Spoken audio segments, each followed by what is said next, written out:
नमस्कार दोस्तों, 11 जुलाई 2024 की वो तारीख, जगह तमिलनाडु के मदुरई की एसएस कॉलोनी। सुबह सुबह 50 वर्षीय राजकुमार और 45 वर्षीय मैथिली राजलक्ष्मी का 15 साल का बेटा रोजाना की तरह अपने स्कूल के लिए निकलता है। बच्चा ऑटो रिक्शा से ही स्कूल जाया करता था, लेकिन तभी कुछ ऐसा हुआ जिसकी किसी ने कल्पना ही नहीं की थी। दरअसल 15 साल के इस किशोर का कुछ लोगों ने अपहरण कर लिया और साथ में ऑटो ड्राइवर को भी किडनैप किया गया था। किडनैपर्स ने राजलक्ष्मी को फ़ोन किया और 2 करोड़ रुपए की फिरौती मांगी। किडनैपर्स की बात सुनकर पहले तो राजलक्ष्मी और उसके पति को यकीन ही नहीं हुआ कि ऐसा भी कुछ हो सकता है। एक बार को उन्हें लगा कि शायद कोई उनसे मजाक कर रहा है, लेकिन उनकी टेंशन उस वक्त बहुत ज़्यादा बढ़ गई जब उन्होंने स्कूल में फ़ोन किया और वहाँ से पता लगा कि उनका बेटा तो स्कूल आया ही नहीं है। बस फिर क्या था, परेशान राजलक्ष्मी तुरंत पति के साथ थाने पहुंची। उनके पास उसके फ़ोन में किडनैपर्स की कॉल रिकॉर्डिंग भी थी, जिसे उन्होंने पुलिस को सुनाई। देखते ही देखते यह ऑडियो वायरल होने लगा। उधर पुलिस भी अपनी इन्वेस्टिगेशन में जुटी हुई थी। वहीं दूसरी तरफ जैसे ही इस बात की भनक किडनैपर्स को लगी कि उनकी कॉल रिकॉर्डिंग वायरल हो रही है और पुलिस उन्हें ढूंढ रही है, उन्होंने लड़के और ऑटो रिक्शा ड्राइवर दोनों को चेक नूरनी के पास छोड़ दिया और खुद रफू चक्कर हो गए। चंद घंटों में पुलिस ने लड़के और ऑटो ड्राइवर को सुरक्षित बरामद कर लिया। अब सबसे बड़ा सवाल ये था कि आखिर किसने और क्यों इस बच्चे का अपहरण किया था, और फिर इन सवालों का जवाब जानने के लिए किडनैप हुए लड़के, ऑटो रिक्शा ड्राइवर और राजलक्ष्मी से पूछताछ की गई। पूछताछ के दौरान राजलक्ष्मी ने तमिलनाडु के लोकल गैंगस्टर हाईकोर्ट महाराजा का नाम लिया। कहा कि मुझे थूथुकुड़ी निवासी 45 वर्षीय हाईकोर्ट महाराजा और उसकी शादीशुदा गर्लफ्रेंड 40 वर्षीय सूर्या जे पर शक है, क्योंकि इन लोगों ने मुझसे कुछ रुपए कर्ज लिए हैं, लेकिन आधी रकम ही लौटाकर वे बाकी के पैसे लौटा नहीं पा रहे हैं। हो सकता है कि उन्होंने ही पैसे के लिए मेरे बेटे की किडनैपिंग की हो। इसके बाद पुलिस ने अगले दिन थेनी के 45 वर्षीय सेंथिल कुमार और उसके सहयोगियों को गिरफ्तार कर लिया और उनसे जब पुलिस ने सख्ती से पूछताछ की तो खुलासा हुआ कि इस किडनैपिंग के असली मास्टरमाइंड गैंगस्टर महाराजा और उसकी गर्लफ्रेंड सूर्या जे हैं। सूर्या मूल रूप से तमिलनाडु की ही रहने वाली थी, लेकिन 20 साल पहले उसकी शादी गुजरात कैडर के आईएएस अफसर रंजीत कुमार से हुई थी। दोनों के 2 बच्चे थे, 13 साल की बड़ी बेटी और 10 साल का एक छोटा बेटा। परिवार में किसी तरह की कोई दिक्कत नहीं थी, हंसी खुशी से जिंदगी बीत रही थी। आप समझ सकते हैं कि एक आईएएस अधिकारी का रुतबा और लाइफस्टाइल क्या होता है। जाहिर है कि एक आईएएस की पत्नी को किसी तरह की कोई दिक्कत नहीं होती है। सूर्या जी को भी नहीं थी। घर में काम करने के लिए नौकर चाकर थे। इसलिए एक दिन सूर्या ने अपने पति आईएएस रंजीत से कहा कि वो घर पर पड़े पड़े बोर हो जाती है, इसलिए वो कुछ करना चाहती है, कोई काम शुरू करना चाहती है। रंजीत कुमार ने कहा, क्या करोगी? सूर्या बोली कि मैं यही गांधीनगर में एक सैलून खोलूंगी। रंजीत कुमार ने कहा, ठीक है, खोल लो। रंजीत कुमार की तमिलनाडु के रहने वाले हाईकोर्ट महाराजा से जान पहचान थी।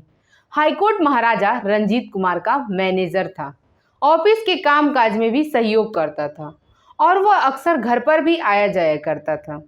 रंजीत कुमार सीनियर आईएएस अधिकारी होने के नाते अक्सर घर से बाहर ही रहते थे। कई बार तो महीनों महीनों वह दौरे पर होते थे। इसी दौरान हाईकोर्ट महाराजा और रंजीत की पत्नी सूर्या के भी संबंध बन गए। इसलिए सूर्या ने रंजीत से कहा कि वो हाईकोर्ट महाराजा के साथ मिलकर सैलून खोलेगी। रंजीत ने सोचा कि महाराजा के होने से सूर्या सुरक्षित ही रहेगी, तो उन्होंने इसकी इजाज़त भी दे दी।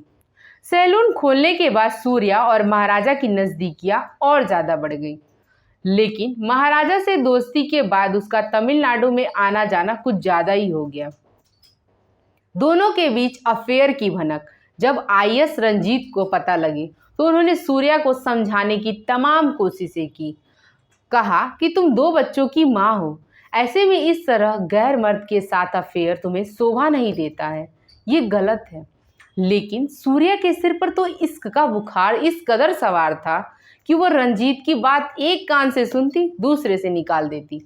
इन्हीं अवैध संबंधों की वजह से सूर्या फिर से प्रेग्नेंट हो गई और 2022 में हाईकोर्ट महाराजा के बेटे की मां बन गई। रंजीत को पता था कि यह बच्चा उसका नहीं है। इस वजह से दोनों में अक्सर लड़ाइयाँ होने लगी। आलम यह हुआ कि 9 महीने पहले सूर्या रंजीत और अपने 2 बच्चों को छोड़कर और अपने छोटे बेटे को मदुरई अपने प्रेमी के पास लेकर आ गई। लेकिन यहाँ वो गलत थी, क्योंकि गैंगस्टर तो सिर्फ उससे प्यार का दिखावा कर रहा था। वो जानता था कि सूर्या के पास बहुत प्रॉपर्टी है, इसलिए उसकी नज़र सूर्या की प्रॉपर्टी पर थी। अब सूर्या अपने प्रेमी के पास आई तो दोनों ने फिर एक बार सैलून खोलने की प्लानिंग की।